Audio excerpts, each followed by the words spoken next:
So the first thing we're gonna do when we smoke these, we're gonna give them a good rinse off, dropping them into a bucket. Here are the ingredients that we use when we're smoking fish. We use 1 pound of plain salt, and we use 6 pounds of brown sugar. I use 5 tablespoons of ground black pepper, and I use 1.5 tablespoons of garlic powder, and we're substituting garlic salt today. You'll need to make the conversion to what size batch you're gonna make. I'm trying to get as much water out as I can. So now we've pat dried these fish, and then I have all the ingredients mixed here, and then we're just gonna take some of this, and then we're just gonna spread this across the top of these. So then I sprinkle that over all of them, and then I'm gonna rub that in, and it's gonna pull the moisture out of the fish. It's gonna end up dissolving. There's like a liquid already starting, and that's gonna be our brine that we soak these fish in. Top layer, skin up, push to make sure that I have everything in that brine solution, and I set containers with ice on there, and then I'm just gonna set the cooler cover on top and let that sit overnight. These have been sitting in here for about 12 hours. I'm gonna empty those out, and that's what they've been sitting in for 12 hours. So we're gonna pull these out and give them a good rinse. I lay these fish out, and I just put the skin side down, and then I'm just gonna take a paper towel and I pat these dry. Next I'll lay these pieces and I'll just rub the brown sugar into these. This brown sugar is gonna suck the moisture out. Here's one you can see.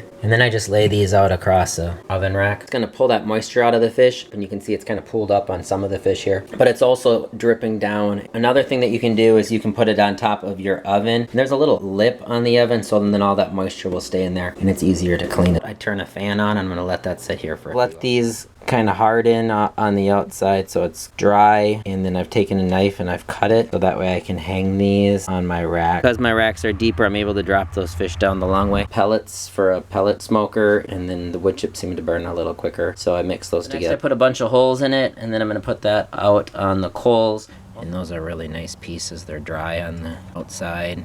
These are perfect.